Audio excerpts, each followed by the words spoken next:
हरे कृष्ण, राधे राधे भक्तों। आज मैं आप लोगों के लिए लाई हूँ महाशिवरात्रि की बहुत कथा महत्म पूजा विधि। चलिए आज का कथा शुरू करती हूँ। प्राचीन काल में किसी जंगल में एक गुरुद्रोह नाम का एक शिकारी रहता था, जो जंगली जानवर को शिकार करके तथा अपने परिवार का पालन पोषण करता था। एक बार शिवरात्रि के दिन जब वो शिकार के लिए निकला, पूरे दिन खोजने के बाद भी उसे एक भी शिकार नहीं मिला।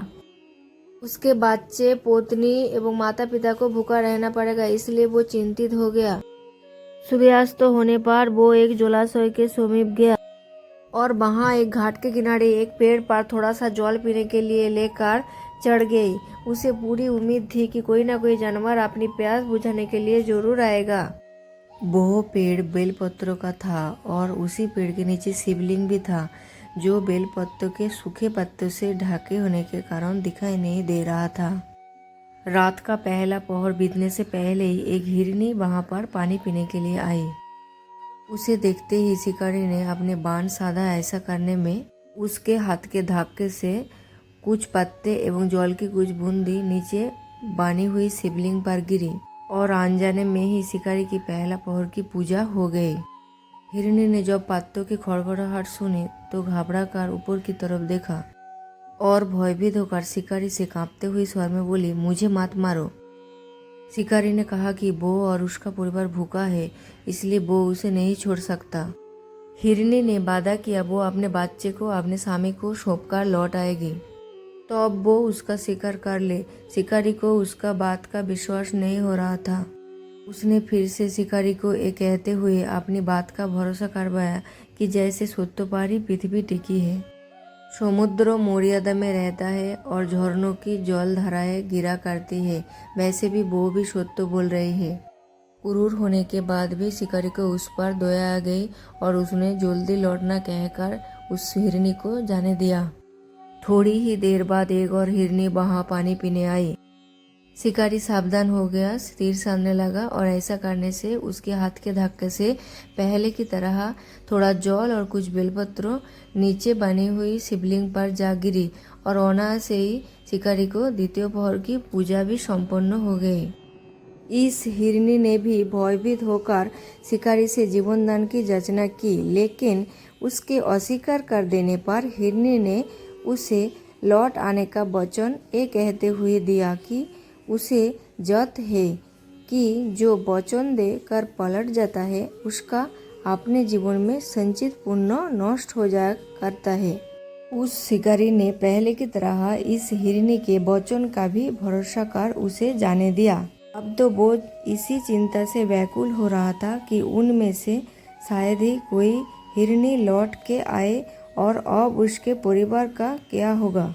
इतने में ही उसने जल की ओर आते हुए एक हिरण को देखा। उसे देखकर शिकारी बड़ा प्रसन्न हुआ और फिर धनुष पर बाण चढ़ाने से उसकी तीसरे पहर की पूजा भी स्वतः ही संपन्न हो गई। लेकिन पत्तों के गिरने की आवाज से वो हिरण सावधान हो गया। उसने शिकारी को देखा और पूछा, तुम क्या करना चाहते हो? वो बोला, अपने कुटुंब को भोजन देने के लिए तुम्हारा वध करूंगा। वो मृग प्रसन्न होकर कहने लगा, मैं धन्य हूँ कि मेरा ये शरीर किसी के काम आएगा। परोपकार से मेरा जीवन सफल हो जाएगा, पर कृपया कर अभी मुझे जाने दो, ताकि मैं अपने बच्चे को उनकी माता के हाथ में सौंपकर और उन सबको धीरज बांधाकर यहाँ लौट आऊं। शिकारी का हृदय उसके पाप पुण्य नष्ट हो जाने से अब तक शुद्ध हो गया था, इसलिए वो विनयपूर्वक बोला, जो यहाँ आए सभी बातें बनाकर चले गए और अभी तक नहीं लौटे। यदि तुम भी झूठ बोलकर चले जाओगे तो मेरे परिजनों का क्या होगा?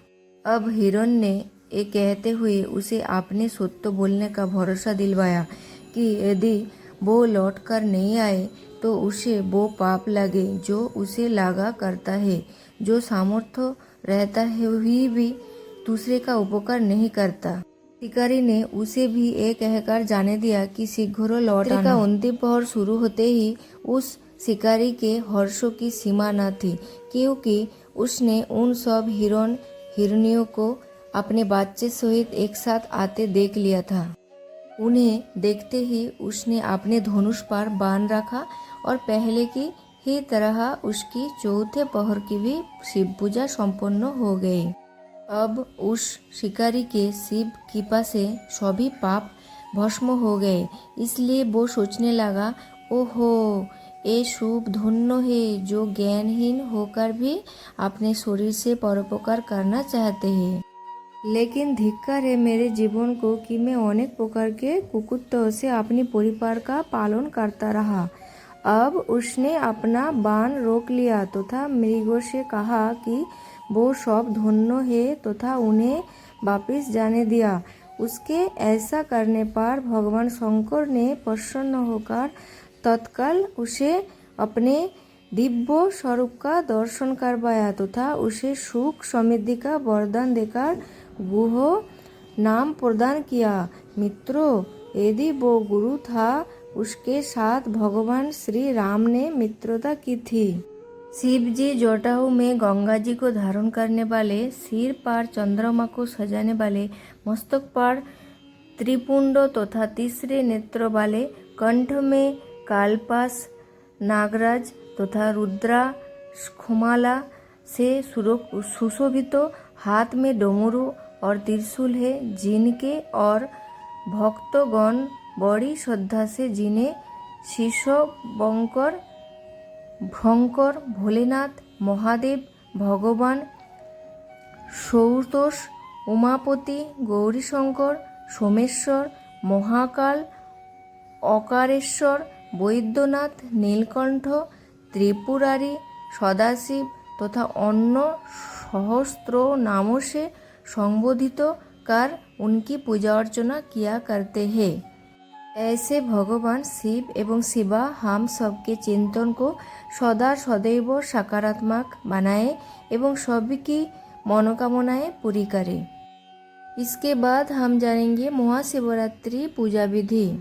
पूजा करने से पहले अपने माथे पर त्रिपुंड लगाए।